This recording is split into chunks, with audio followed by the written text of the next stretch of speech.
Good morning, जय हिंद सभी को। मेरी आवाज आ रही? बताओ सविता जी, मेरी आवाज आ रही? हेलो, मेरी वॉइस आ रही है आप सभी को? बताएं। जी सर, आ रही है, आवाज आ रही है सर। कोई ज्वाइन नहीं हुआ है लेकिन। चलो, अब जा रहे हैं तो कोई ज्वाइन नहीं हुआ तो वो खुद जाने अपना, उनका काम जाने, क्योंकि हमें अब वही पढ़ाना है, जैसे आगे भी काम भी करना है ना। अगर ऐसे ही वेट करते जी रहेंगे तो कहाँ हो पाएगा कंप्लीट। रिकॉर्डेड वीडियो देखेंगे सब लोग, है कि नहीं? जी सर।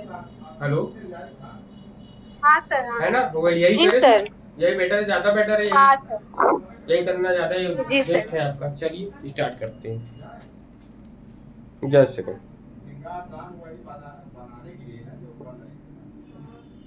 चलिए, चलिए, सबका स्वागत है इस शिक्षा संवाद यूट्यूब चैनल में, जिसमें हम लोग एनटीए यूजीसी नेट के अकॉर्डिंग तैयारी कर रहे हैं। आज आपकी तारीख है, कितनी है आपकी? आज 30 अप्रैल है, जी सर। जिसमें हम लोग नेट के सिलेबस को लेकर यहाँ पर चल रहे हैं, जिसमें हम लोग तैयारी पूरी की पूरी नेट के अकॉर्डिंग पूरा का पूरा एजुकेशन सब्जेक्ट को पूरा का पूरा क्लियर करते हैं। साथ ही जो यहाँ पर UP TET, C TET, super TET की तैयारी करना चाहते हैं और उनको पेडागोजी पढ़नी है, साइकोलॉजी पढ़नी है, एजुकेशनल साइकोलॉजी पढ़नी है, तो वो सब यहाँ पर आपको प्रोवाइड होगा। यहाँ पर पूरे पूरे इस यूनिट 3 में आपको पूरी की पूरी एजुकेशनल साइकोलॉजी पढ़ाई जाएगी, जिसमें हम लोगों ने पिछली क्लास में हमने इसका इंट्रोडक्शन दिया था। इंट्रोडक्शन के साथ साथ इसमें ग्रोथ एंड डेवलपमेंट क्या होता है उसके बारे में बताया था। आज हम लोग डिस्कस करने वाले हैं ग्रोथ एंड डेवलपमेंट के जो प्रिंसिपल्स होते हैं, उनके नियम जो इनके हैं, उनको हम लोग यहाँ पर आज की डेट में डिस्कस करेंगे। डिस्कस करने से पहले काफी चीजें हमने पिछली क्लासेस में बताई थी, तो पिछली क्लासों में बताई गई चीजें आप सभी को में भी याद होगा कि ग्रोथ कैसा होता है। तो ग्रोथ जो है हमेशा क्वांटिटेटिव होता है, जबकि डेवलपमेंट क्वांटिटेटिव और क्वालिटेटिव दोनों रूपों में पाया दोनों। जाता है। लेकिन वहीं पर डेवलपमेंट के हम क्या बोले, आस्पेक्ट, आप लोगों ने एस्पेक्ट नहीं पढ़े थे। तो ग्रोथ जो है एक मैंने बताया क्वालिटेटिव होता है, जबकि डेवलपमेंट को हम लेते हैं तो क्वालिटेटिव और क्वांटिटेटिव दोनों मात्राओं में इसको हम पाते हैं। कि दोनों मात्राओं में अगर इसके एस्पेक्ट की बात करें, डेवलपमेंट के एस्पेक्ट्स की बात अगर हम करें, डेवलपमेंट की, किसकी? डेवलपमेंट के, डेवलपमेंट, ठीक, इनके एस्पेक्ट मतलब इनके पक्ष क्या है? विकास के पक्ष, अगर हिंदी में बोलेंगे विकास के पक्ष क्या है? ठीक है, विकास के पक्ष क्या है? तो विकास के पक्ष मुख्य रूप से, प्रमुख रूप से आपको 5 ही मिलते हैं। सबसे पहला होता है फिजिकल डेवलपमेंट। फिजिकल डेवलपमेंट मिलता है आपको, ठीक, पहला फिजिकल डेवलपमेंट मिलता है। फिर सेकंड वाला आपको क्या मिलता है? सेकंड वाला आपको मेंटल डेवलपमेंट मिलता है। आपका क्या मिलता है? मेंटल डेवलपमेंट मिलता है। तो यहाँ पर जो विकास, ये जो इसलिए बता रहे हैं क्योंकि ये एग्जाम में कभी कभी पूछ लिया जाता है कि इसके कितने वो है आपके आस्पेक्ट, ठीक है, तो इसके आस्पेक्ट जरूर सर। पूछ लिए जाते हैं हम लोगों से, ठीक है, कि इनके आस्पेक्ट कौन कौन से जी होंगे। सर। तो इनके आस्पेक्ट को भी जान जान लेना बहुत जरूरी है, ठीक है। तो सेकेंड वाला होता है मेंटल डेवलपमेंट होता है आपका, मेंटल डेवलपमेंट है आपका। देखो, फिजिकल डेवलपमेंट को शारीरिक विकास बोलते हैं, शारीरिक विकास, ठीक है। दूसरा क्या? मेंटल, मानसिक विकास में आता है, मानसिक विकास का आता है, ठीक है, मानसिक विकास का आता है। फिर हम लोग 1 2 3 तीसरे पॉइंट पे जब हम लोग डिस्कस करेंगे तो तीसरा पॉइंट आपका क्या हो जाएगा? सामाजिक विकास, जिसको बोलते हैं सोशल डेवलपमेंट। सोशल डेवलपमेंट की बात करते हैं, सोशल डेवलपमेंट होता है जिसको हम लोग क्या बोलते हैं? सामाजिक विकास बोलते हैं, ठीक है, सामाजिक विकास बोलते हैं। तो ये आपका सामाजिक विकास आएगा। आप यहाँ पर सामाजिक विकास यहाँ पर आपका आएगा, ठीक है। ये 3 तो मुख्य होते हैं, बहुत ही ज्यादा इंपॉर्टेंट वे में आपका काम करता है। फिर इसके नेक्स्ट जो आता है, नेक्स्ट में आपका आता है संवेगात्मक विकास, जिसको बोलते हैं emotional. Number 4, emotional, emotional development, development होता है, जिसको बोलते हैं संवेगात्मक विकास आता है आपका। ठीक, संवेगात्मक विकास आता है। फिर इसमें पांचवा पॉइंट क्या होता है? पांचवें पॉइंट में इसको बोलते हैं मोरल डेवलपमेंट। क्या बोलते हैं? Moral development. मोरल डेवलपमेंट को बोलते हैं नैतिक विकास। नैतिक विकास इतने आते हैं। जबकि वहीं पे ग्रोथ की अगर हम बात करेंगे, ग्रोथ में क्या होता है? ग्रोथ के एस्पेक्ट में क्या आएगा? तो ग्रोथ के एस्पेक्ट में केवल फिजिकल आएगा आपका, फिजिकल डेवलपमेंट आपका आएगा, केवल फिजिकल डेवलपमेंट आएगा। तो फिजिकल डेवलपमेंट के बारे में हम लोग जानेंगे, यहाँ पर समझेंगे इसको, इस चीज को। ठीक है जी सर। फिजिकल डेवलपमेंट में क्या हुआ? अब आपको ये पता है कि दोनों के एस्पेक्ट्स मैंने बता दिए। दोनों के एस्पेक्ट का मतलब होता है दोनों के पक्ष बता दिए हमने कि किसके पक्ष में क्या क्या आता है। ग्रोथ में केवल फिजिकल आता है, जबकि डेवलपमेंट में आपका ये पांचों आते हैं। कौन कौन से? Physical development, mental development, social development, emotional development और आपका मोरल डेवलपमेंट। ये 5 डेवलपमेंट प्रमुख रूप से देखने को मिलते हैं हम लोगों को। ठीक है, प्रमुख रूप से देखने को मिलते हैं हम लोगों को। फिर इसके बाद हम लोग देखेंगे इसमें इतनी चीजें हम लोग को क्लियर हुई कि इनके एस्पेक्ट क्या होता है, कि शारीरिक विकास पर इनके हम ध्यान देंगे इसमें, जब तो मानसिक विकास पर भी हम ध्यान देंगे, सामाजिक विकास भी होगा, संवेगात्मक विकास भी होगा और नैतिक विकास भी होगा। लेकिन वृद्धि नहीं होगी, ग्रोथ नहीं होगा। ठीक है, ग्रोथ नहीं हुआ। क्यों नहीं हुआ? क्योंकि ग्रोथ जो होता है केवल मात्रात्मक रूप में होता है, संख्याओं के रूप में होता है, या कह सकते हैं परिमाणात्मक रूप में केवल ग्रोथ हो सकता है। इसलिए ग्रोथ में मेंटल को नहीं ले सकते। मेंटल ग्रोथ नहीं होता है, सोशल ग्रोथ नहीं होता है, इमोशनल ग्रोथ नहीं होता है, मोरल ग्रोथ नहीं होता, बल्कि डेवलपमेंट वो होता है। सामान्य भाषाओं में हम लोग वृद्धि बोलते ना, मानसिक वृद्धि, तो वो मानसिक वृद्धि नहीं बल्कि वहां मानसिक विकास की बात हम लोग वहां पर करते हैं। जब इतनी चीजें हम लोगों ने पढ़ ली, तो अब बात आती है कि सहज ही हम लोग के मन में आएगा कि इसके प्रिंसिपल्स को भी हमको जान लेना चाहिए कि इनके प्रिंसिपल्स क्या होंगे। तो चलो इसको नोट कर लिया हो तो आगे चलते हो, स्क्रीनशॉट भी ले लेंगे जो लोग देख रहे होंगे। जी सर।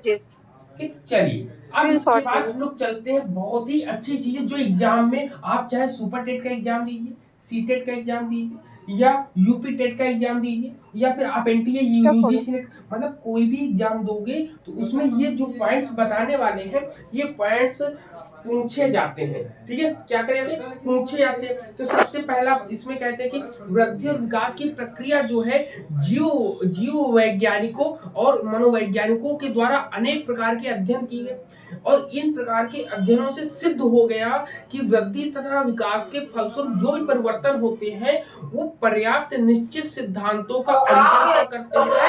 ठीक है, निश्चित सिद्धांतों का अनुकरण करते हैं। और दूसरे शब्दों में अगर कहा जाए कि वृद्धि तथा विकास की प्रक्रियाएं जो है कुछ निश्चित सिद्धांतों के आधार पर ही चलती है। तो यहाँ पे वृद्धि और विकास के ढेर सारे सिद्धांत हैं, लेकिन हम लोग यहाँ पे कुछ सिद्धांतों को लेकर डिस्कस करेंगे, जिसमें सबसे पहला कंटिन्यूटी प्रिंसिपल की बात करेंगे। सर प्रिया जी आ गई है। हाँ हाँ, ठीक है, प्रिंसिपल्स की बात हम करेंगे तो प्रिंसिपल्स में क्या आपका आएगा? ठीक, प्रिंसिपल पे सबसे पहले कंटिन्यूटी आएगी। प्रिंसिपल ऑफ कंटिन्यूटी, सबसे पहला पॉइंट, प्रिंसिपल ऑफ कंटिन्यूटी। ठीक, कंटिन्यूटी होगा। कंटिन्यूटी में क्या होता है बताइए, बोले। सतत प्रक्रिया, जी जन्म से मृत्यु तक चलती रहती है धीरे धीरे। हाँ, लाइफ लॉन्ग प्रोसेस, जैसा आपने बताया कि यहाँ पर कहते हैं कि ये जो होती है निरंतर विकास के सिद्धांत के अनुसार वृद्धि और विकास की प्रक्रिया जो है एक कभी ना रुकने वाली प्रक्रिया है, जिसमें यह कभी कभी धीमे होती है तो कभी कभी तेज हो जाती है। इसलिए वृद्धि तथा विकास की प्रक्रिया में समग्रता का भाव निहित रहता है। समग्रता का भाव मतलब होता है कि कभी ऊंचा तो कभी नीचा हो जाता है, कभी कभी ये देखने को हम लोग को मिलता है हम लोग को। ठीक। Yes. इसमें कहते हैं कि कह रहे हैं कि from conceptional to death death lead child to be an adult in respect of body size function behaviour. ठीक, ये सब चीजों मतलब कहते हैं कि अगर कंटिन्यूटी का मतलब होता है जब बच्चा गर्भ में होता है, गर्भ से लेकर मृत्यु तक, ठीक है, मृत्यु तक शरीर के आकार में जो परिवर्तन होता है, उसके कार्यप्रणाली में जो परिवर्तन होता है, उनके व्यवहार में जो परिवर्तन होता है, या फिर वयस्कता के आधार पर, मतलब जब तक ये है जीवित रहेगा तब तक उसके अंदर कोई ना कोई डेवलपमेंट होता रहेगा यहाँ पर। ठीक है, इसीलिए इस कारण इनमें क्या होता है, अलग अलग प्रकार, अलग अलग बच्चों में हमें अलग अलग तरीके की डेवलपमेंट दिखाई दिया जाता है ना, ये अलग अलग दिखाई दिया जाता है। जैसे हम देख सकते हैं प्रारंभिक वर्षों में अगर हम देखें कि प्रारंभ में जब बच्चा बड़ा होता है थोड़ा सा, तो उसमें अनेक प्रकार की जो कोई बालक जो है तेजी से बढ़ता है, कोई बालक जो है थोड़ा धीमी गति से बढ़ता है। तो ये क्या होता है, वृद्धि और विकास की प्रक्रियाओं की अत्यंत तीव्र गति रहती है, जिसमें जो है बाद के वर्षों में, मतलब शुरुआत में तो बालक जो है तेजी से बढ़ेगा, लेकिन कुछ समय बीतने के बाद वो धीरे धीरे उसकी लंबाई बढ़ेगी, धीरे धीरे उसकी हर चीज बढ़ेंगे यहाँ पर।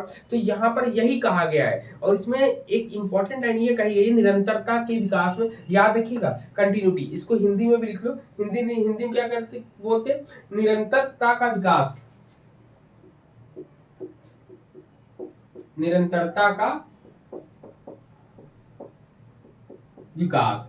ठीक है, इसमें क्या कहा गया, इसमें कहा गया है कि जीवन पर्यंत चलती तो है, लेकिन वृद्धावस्था में, ओल्ड एज में ये क्या होता है, शून्य हो जाता है। मतलब इसमें वृद्धावस्था में फिर ये बढ़ता नहीं, डेवलप नहीं होता है, बल्कि इसकी कमी होने लगती है।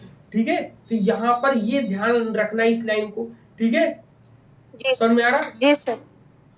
अब अगर एक लाइन में अगर हम कहना चाहेंगे, कहेंगे कंटिन्यू, ये आपका कंटिन्यूटी डेवलपमेंट जो होता है, निरंतरता का सिद्धांत जो होता है, इसके पढ़ने से, समझने से ये निष्कर्ष निकलता है कि वृद्धि तथा विकास अचानक से कोई आकस्मिक परिवर्तन नहीं होता है, बल्कि ये पहले से ही डिसाइडेबल होता है, पहले से ही निश्चयात्मक रूप में हम लोगों को क्या आता है, कोई एक्सीडेंटल रूप में हम लोगों में डेवलपमेंट नहीं हो रहा है, जो हमारे में हो रहा है वही सब में हो रहा है। ठीक, कोई एक्सेप्शनल बच्चा मिल जाता है तो उसकी हेरिडिटी, मतलब वंशानुगति के आधार पर उसमें कुछ ना कुछ बदलाव जरूर होते हैं, लेकिन ऐसा नहीं, सभी के साथ ऐसे इक्वल वे में ही सबका सब आपका डिफरेंसेस मिलते रहते हैं हम लोगों को।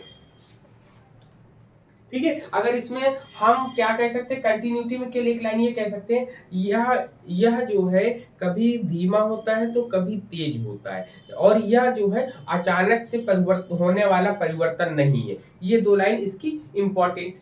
क्लियर? अब चलते हैं नेक्स्ट, प्रिंसिपल ऑफ इंडिविजुअलिटी या प्रिंसिपल ऑफ इंडिविजुअल।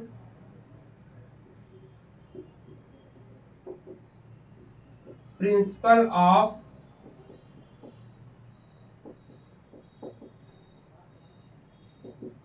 इंडिविजुअलिटी। ठीक है, प्रिंसिपल ऑफ इंडिविजुअलिटी, इसको क्या बोलते हैं, इसको बोलते हैं व्यक्तिगतता का सिद्धांत। क्या बोलते हैं, व्यक्तिगतता का सिद्धांत,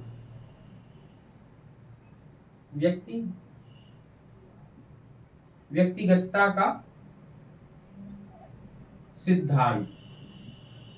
ठीक है, व्यक्तिगतता का सिद्धांत, यहाँ पर जो भी हम यहाँ पर पढ़ा रहे हैं, इसके पढ़ाने का जो स्रोत मेरे पास है, सबसे पहले सुजाता मैम के मेरे पास नोट्स है, उसको पढ़ रहे हैं हम, साथ में केपी पांडे सर की किताब है, एसपी गुप्ता सर की किताब है, और एक किताब और है, हाँ, एक किताब आपकी AK सिंह सर की है। तो ये 4-5 किताबों को पढ़कर जो है हम यहाँ पर आपको बता रहे हैं, जो भी बताने का मेरा बेस है, यहाँ पे आधार है, वो इन्हीं सब किताबों के माध्यम से है, क्योंकि स्रोत को बताना बहुत जरूरी है कि आप लोग कहीं पर कंफ्यूज ना हो। ठीक है, तो उन सब किताबों का मिश्रण लेकर जो है हम आपको यहाँ पर लेकर चल रहे हैं यहाँ पर। ठीक, तो सबसे पहले यहाँ पे प्रिंसिपल ऑफ इंडिविजुअलिटी है। इंडिविजुअलिटी मतलब व्यक्तिगतता का सिद्धांत। व्यक्तिगतता के सिद्धांत में क्या होता है, इसमें कहता है विकास की व्यक्तिगतता का सिद्धांत यह होता है कि सभी यहाँ पर जितने प्रकार के भी व्यक्ति होते, सभी प्रकार के व्यक्तियों में विकास की गति हमेशा भिन्न भिन्न होती है, अलग अलग होती है। अगर हम कह सकते हैं कि एक ही आयु के यदि हमारे सामने दो बालक हो, दोनों को अगर हम देखें तो दोनों के इंडिविजुअल अगर हम उसको ऑब्जर्व करें तो दोनों के हर चीजों में विकास अलग हुआ। कैसे, मैंने इसके डेवलपमेंट के एस्पेक्ट बताए थे। एस्पेक्ट कौन कौन थे, फिजिकल था, मेंटल था, लिख देते हैं तो जरूरी रहेगा, सोशल। ठीक है। जी सर। हाँ, फिजिकल था, मेंटल था,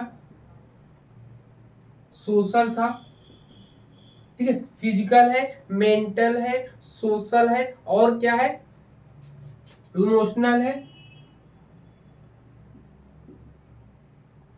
और मोरल है, ठीक। मोरल है, ये 5 एस्पेक्ट मैंने बताए थे। अब विकास जब दो बालकों को हम अपने साथ खड़ा करके देखेंगे तो सबसे पहले हम क्या करेंगे, व्यक्तिगत इंडिविजुअल रूप में अगर उसके डेवलपमेंट की बात करेंगे तो उसके फिजिकल डेवलपमेंट की बात करें, देखते कोई पतला होता है, कोई मोटा होता है, कोई छोटा होता है। फिर मेंटल में मानसिक रूप में कोई बालक जो है कक्षा 5 में रहता है तो क्लास 7 या 6 की मैथ को सॉल्व कर लेता है, लेकिन कोई बालक ऐसा होता है जो क्लास 5 में रहते हुए भी क्लास 3 या 4 की मैथ को नहीं सॉल्व कर पाता है। सोशल, सामाजिक भावनाएं, सामाजिक भावनाओं में अगर लड़का और लड़की को आप देखोगे तो सामाजिक विकास जो है महिलाओं में या लड़कियों में बहुत जल्दी होता है, लड़कों की अपेक्षा, मेल की अपेक्षा फीमेल में बहुत जल्दी सोशल डेवलपमेंट होता है। इमोशनल डेवलपमेंट की बात करेंगे तो इमोशनल डेवलपमेंट भी जो है फीमेल में बहुत जल्दी ही आ जाता है, मेल में थोड़ा लेट आता है। मोरल डेवलपमेंट में भी हम लोग डिफरेंस देखते हैं कि उसका इन्वायरमेंट कैसा है, किस इन्वायरमेंट में वो रह रहा है, उसके इन्वायरमेंट के अकॉर्डिंग उसकी मोरल डेवलपमेंट होता है आपका। तो ये पूरा का पूरा ये आपका व्यक्तिगतता का सिद्धांत कहता है यहीं पर। क्लियर है, बताओ। जी सर। जी सर। ठीक है, इसीलिए अपनी अपनी दृष्टि से अगर देखा जाए तो सब लोग इसको अनोखा मानते हैं, मतलब यूनिक मानते हैं। क्या बोलते हैं, इसके लिए एक वर्ड आएगा, यूनिक, ठीक। यूनिक आएगा, यूनिक मीन्स अनोखा हो जो होता है, जिसको देखा ना हो वो अनोखा हो जाता है ना, जिसको देखा ना हो अचानक से दिख जाए अनोखा हो जाता है, ठीक। क्लियर है, यस सर। यस। जी सर। हाँ हाँ, ठीक है। यहाँ पर इतने पॉइंट्स क्लियर हुए।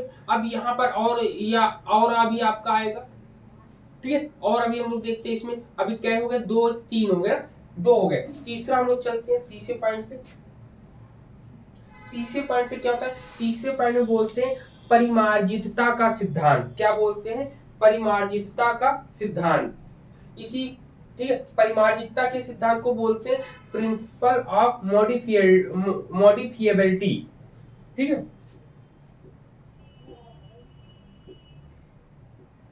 प्रिंसिपल ऑफ मॉडिफिएबिलिटी,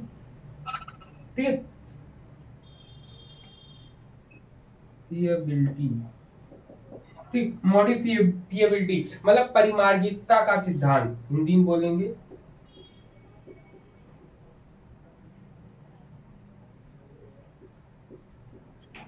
परिमार्जितता का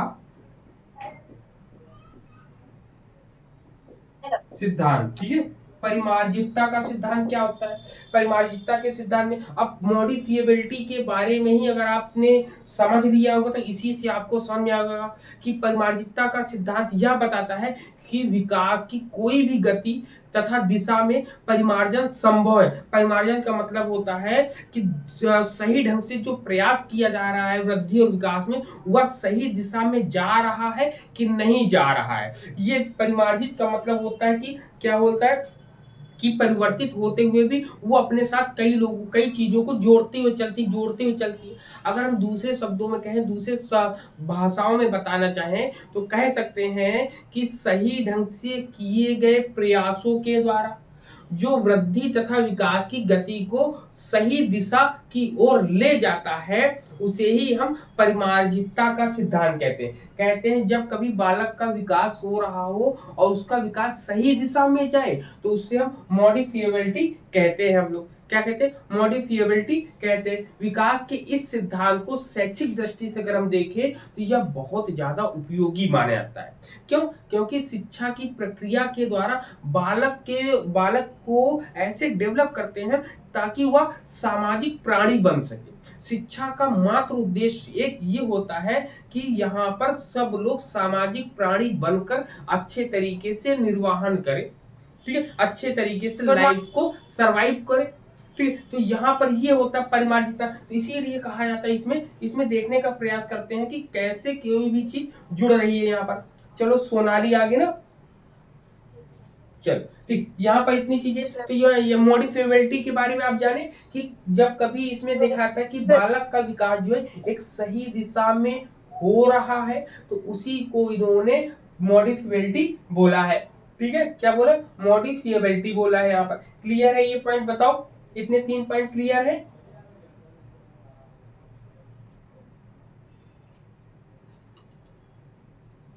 हेलो जी सर, क्लियर है। क्लियर ना? अब चलिए, अब हम लोग चलते हाँ, हैं सोनाली जी आ गई हैं। हाँ हाँ हाँ हाँ हाँ, हाँ अब चलते हाँ, हैं एक बहुत ठीक है इंपॉर्टेंट है जो कि एग्जाम में भी जो हम लोग को कंफ्यूजन हो रहा था, जिस चीज के बारे में हम लोग जान नहीं पा रहे थे उसके बारे में जानते हैं। चलो इसको साफ करते हैं ना, 3 हो गए, अब चौथे वाले पे चलते हैं हम लोग।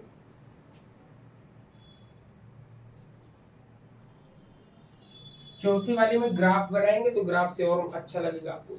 इसमें चौथे वाले में कह रहा है कि निश्चित तथा पूर्व कथनी प्रतिक्रम का सिद्धांत, मतलब principle of defined and predictable pattern. ठीक है,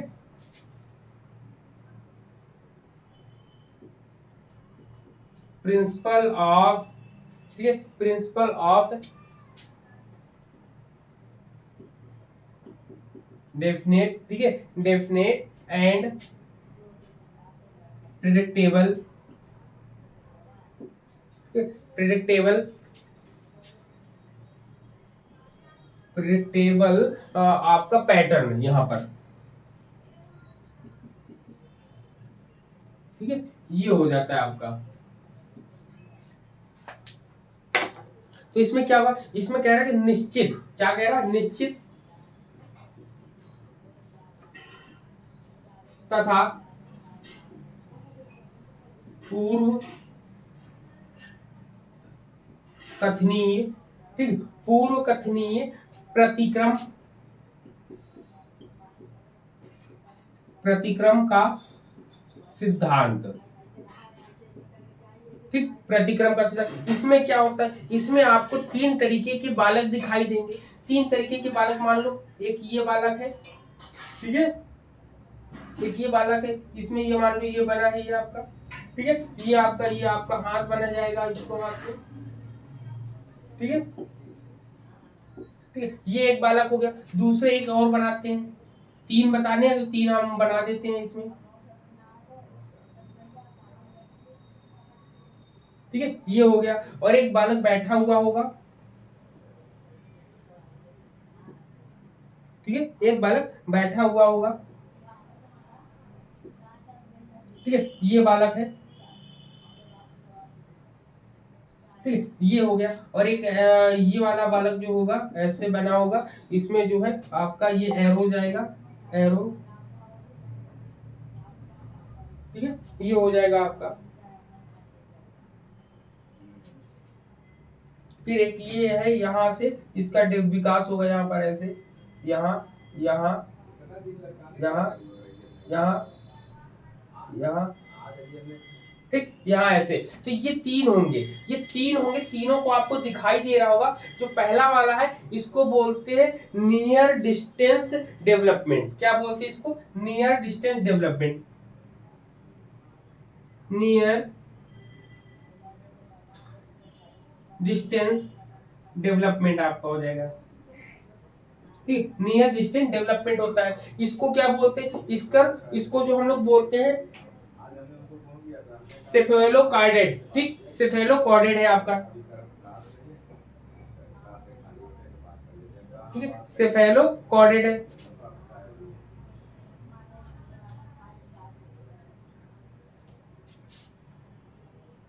सेफेलोकॉर्डेट इसको बोलते हैं। और इसको क्या बोलते हैं, इसको बोलते हैं स्पाइरल। क्या बोलते हैं, स्पाइरल होता है, ठीक, स्पाइरल होता है। अब इसमें क्या होता है, इसको क्या बोलते हैं, निकट से दूर, निकट से दूर की ओर जब जाता है, इसको क्या बोलते हैं, इसको मस्तकोदमुखी बोलते हैं।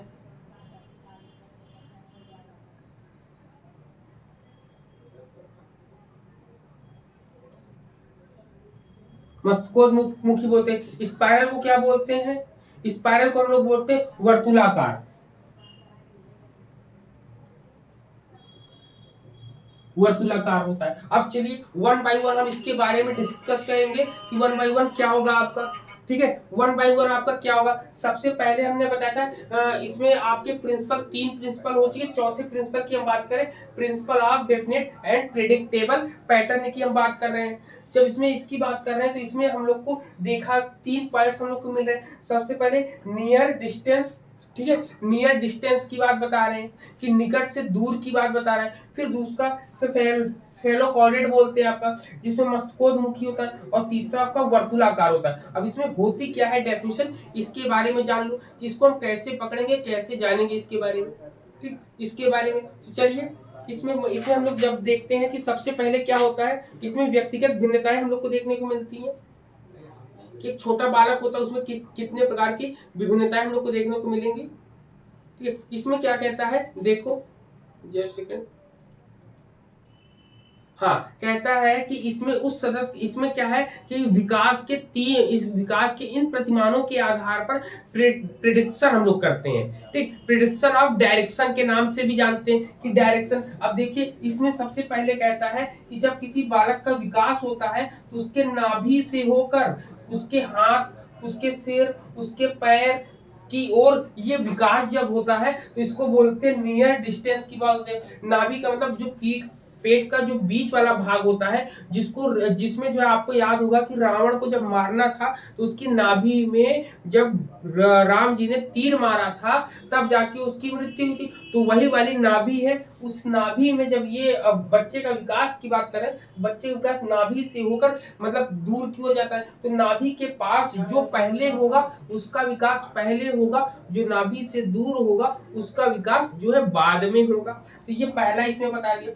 इसमें हम क्या बताया, इसमें आपका मस्तकोदमुखी, सेफेलोकॉर्डेट में क्या होता है, सेफेलोकॉर्डेट ने बोला है कि सबसे पहले सर का है, क्योंकि एरो देखिए ऐसे बना है। अगर इसको देखते हैं सबसे पहले सर, ये सर का विकास होगा, सर के बाद ये धड़ का विकास होगा इसका, या कह सकते हैं इसके सर के आसपास जो होगा उसके हाथ है तो हाथ का विकास होगा, फिर उसके पेट या धड़ का विकास होगा, फिर इसके बाद जो है पेट के पास ये जो है इसका विकास होगा, फिर यहाँ पर ये इसके पाँव का, पैर का विकास होगा। तो ये इस तरीके से सेफेलोकॉर्डेट चलता है। यहाँ पर जिसमें हम लोगों ने सुबह लिखा था, सुबह कह रहे कि इसमें बताया था सबसे पहले सिर होगा, हेड होगा, फिर आपको भुजाएं होंगी, आर्म्स होंगी, ठीक है, फिर आपकी ये है आपका क्या हो जाएगा, फुट, पैर हो जाएंगे ना, पैर हो जाएंगे आपके, ये हो जाएगा, तो ऐसा विकास होगा। जबकि स्पाइरल वाले में क्या होता है, स्पाइरल वाले में बच्चा जो है रेंग रेंग के चलता है तब उसका विकास होता है। इसमें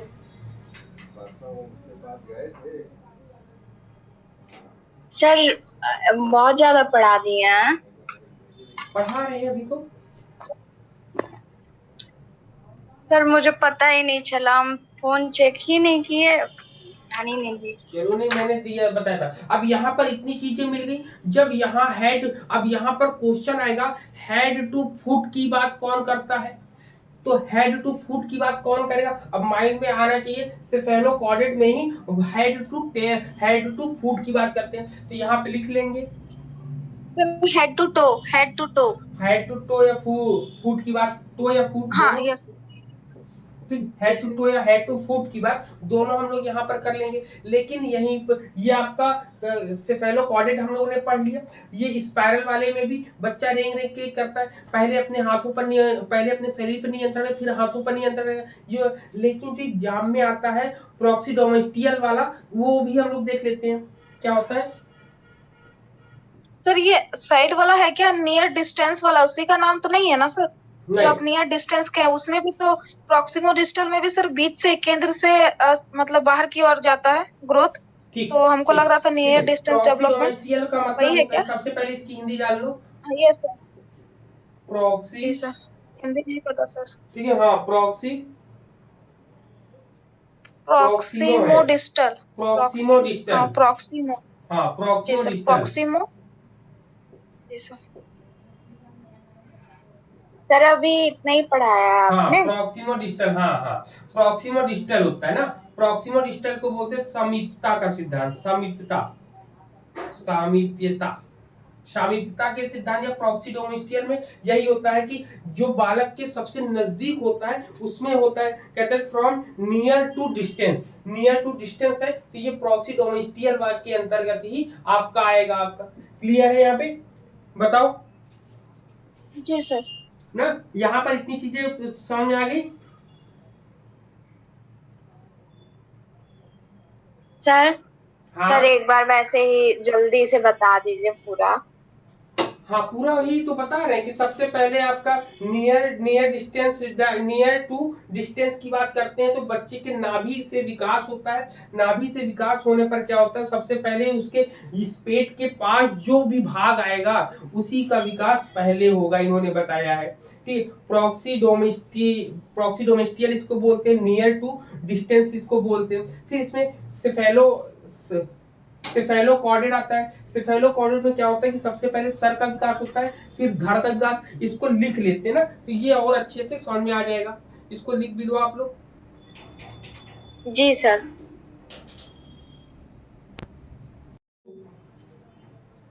हेलो, आवाज आ रही?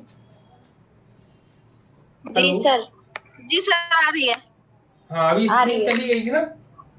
चलो अब हम लोग बात करते हैं नेक्स्ट प्रिंसिपल की। नेक्स्ट प्रिंसिपल में कह रहा है यूनिफॉर्म। यूनिफॉर्म का मतलब हुआ यूनिफॉर्म पैटर्न, मतलब समान प्रतिमान का पैटर्न। अब समान प्रतिमान का मतलब हो गया, इसमें कहा गया कि समान प्रतिमान के सिद्धांत में ये बोला गया कि जिस प्रकार की प्रजाति होगी, रेस होंगे, मतलब इन्होंने बोला है प्रजाति, याद रखिएगा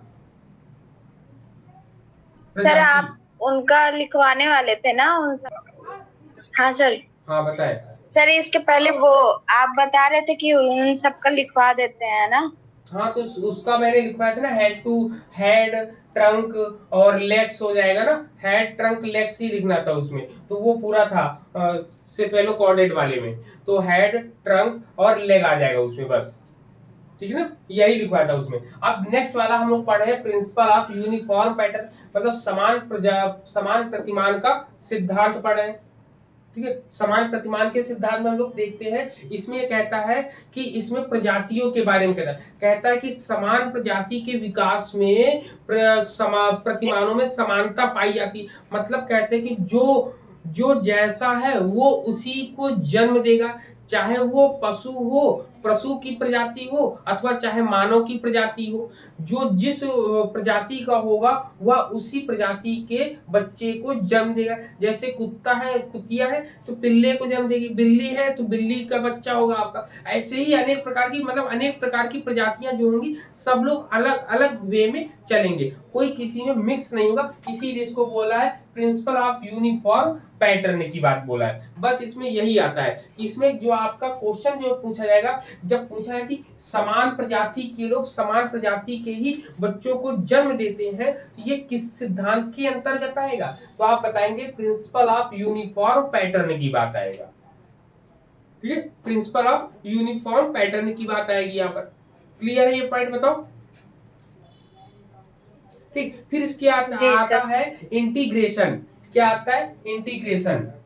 नेक्स्ट नेक्स्ट जो आता है नंबर 6 की, अगर हम बात करेंगे समन्वय, समन्वय का सिद्धांत। ठीक, समन्वय का सिद्धांत, समन्वय को सिद्धांत के वो हम बोलते हैं principle of integration.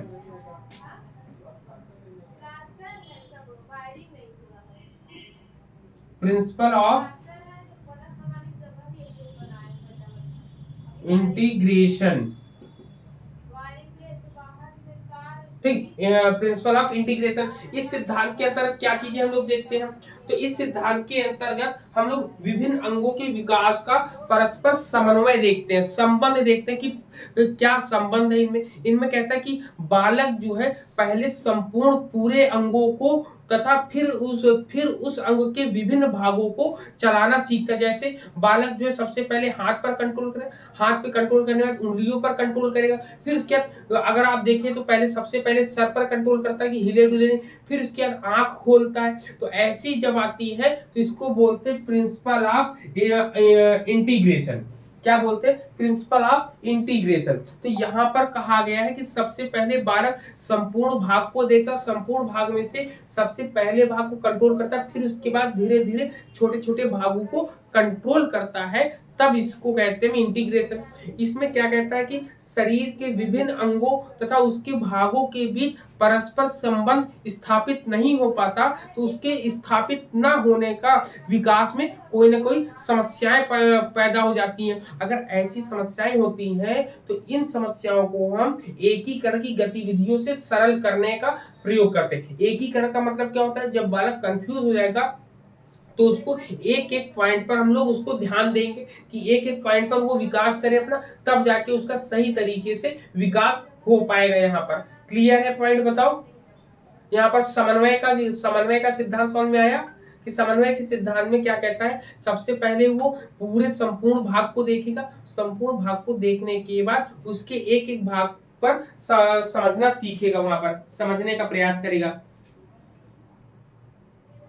Sir control करना सीखेगा या फिर उसका विकास करना सीखेगा? चलाना सीखेगा, चलाना, सबसे पहले चलाना सीखेगा। अब आपके घर में अगर कोई छोटा बच्चा हो तो पहले हाथ चलाना सीखेगा, फिर उसको पकड़ के अपने मुंह में डालना सीखेगा, तो वो सीखना नहीं चलाना सीखता है, मतलब उसको आगे बढ़ाना, कंट्रोलिंग। जैसे मुंह में डालता है तो मुंह के अलावा कहीं और चलाता है, तो सीधे सीधे कंट्रोल करते करते अपने मुंह में डालेगा वो, तो वो चलाना कहते हैं ना, चलाना सीखना या कंट्रोल करना, ये भी कह सकते हैं हम लोग ना।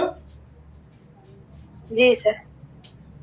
क्लियर है, इतने पॉइंट बताओ, सबको क्लियर है? जी सर। हाँ, अब प्रिंसिपल ऑफ अब हेरिडिटी के बारे में जानते हैं ना, हेरिडिटी एंड इन्वायरमेंट। नंबर 7 पे हेरिडिटी एंड इन्वायरमेंट, मतलब वंशानुक्रम तथा वातावरण की अंतःक्रिया का सिद्धांत। ठीक है, principle of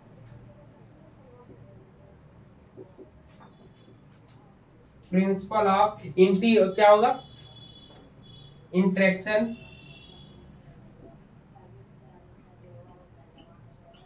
principle of interaction between,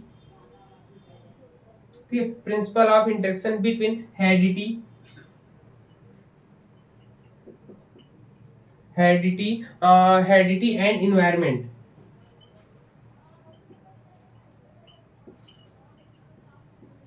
sir वो बिटवीन है? हाँ बिटवीन है, ये बिटवीन। हिंदी में क्या लिखे, हिंदी में लिखिए वंशानुक्रम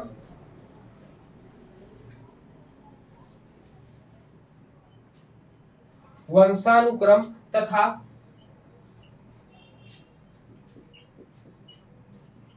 वातावरण। ठीक है, वंशानुक्रम तथा वातावरण की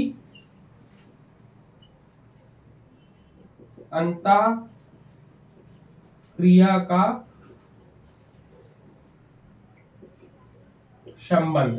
ठीक है, संबंध का अंतःक्रिया का सिद्धांत है, का संबंध या सिद्धांत, ठीक, सिद्धांत होता है। ठीक है, अब इसके सिद्धांत के बारे में हम लोग पढ़ेंगे।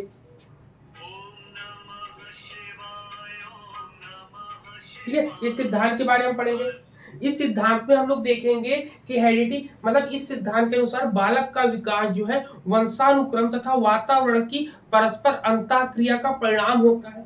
मतलब कि यहाँ पर बालक का जो विकास होता है वो वंशानुक्रम तथा वातावरण इन दोनों को मिलाकर ही उसके डेवलपमेंट की हम लोग बात करते हैं, जिसमें कहता है कि केवल अगर हम कहें कि किसी के बालक के विकास में केवल वंशानुक्रम हेरिडिटी जो है केवल वही एक मेन रोल अदा करती है और इन्वायरमेंट जो है नहीं उसमें कोई भूमिका करता है, तो ये गलत है। कहीं ना कहीं वंशानुक्रम ज्यादा हावी होता है और इन्वायरमेंट कम होता है। ठीक है, जैसे अगर कह सकते हैं कि आपने स्पेशल एजुकेशन पढ़ा होगा तो स्पेशल एजुकेशन में कोई नाम थे जी सर। जी सर। जी सर। आ रही है सर। चलिए, अब यहाँ पर इतनी चीजें क्लियर हुई, तो यहाँ पर जो आपका क्या कह रहा है कि principle of integration between heredity and environment, मतलब कि वंशानुक्रम तथा वातावरण की अंतःक्रिया। ठीक है, इन दोनों के बारे में हम लोग देख रहे हैं।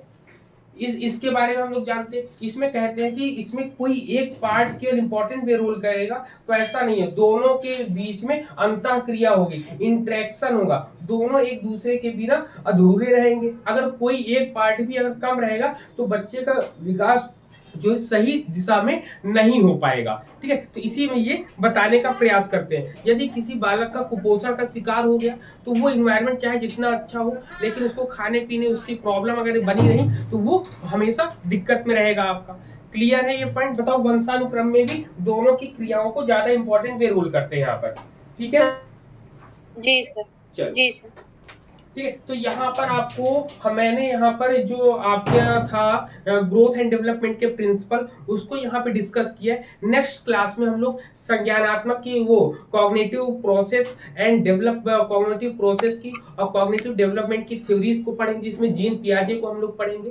ठीक है, तो नेक्स्ट क्लास आपकी कल होगी, मॉर्निंग में होगी, 6 बजे होगी। सभी लोग क्लास को ज्वाइन किया करो ना, ज्वाइन नहीं करते हो सब लोग। ठीक है सर, कल संडे है, मॉर्निंग में हम सर मॉर्निंग में चेक किए थे 6:45 तो फिर नोटिफिकेशन आई नहीं थी तो हमें लगा क्लास नहीं होगी। नहीं, क्लास तो थी सर, क्लास ये वाली रिकॉर्डेड। चलिए चलिए ठीक है, तो अब इवनिंग में मिलते हैं रिसर्च की क्लास में। ठीक है, चलिए सर ये वीडियो जल्दी डाल दीजिएगा, मेरे सर इवनिंग में 5 बजे कवर कर लेंगे। 5 बजे क्वेश्चन पेपर रहेगा ना, 5 बजे क्वेश्चन पेपर रहेगा। Okay sir. चलिए ओके सर। ठीक ठीक, ओके ओके ठीक है sir. Okay, thank you sir.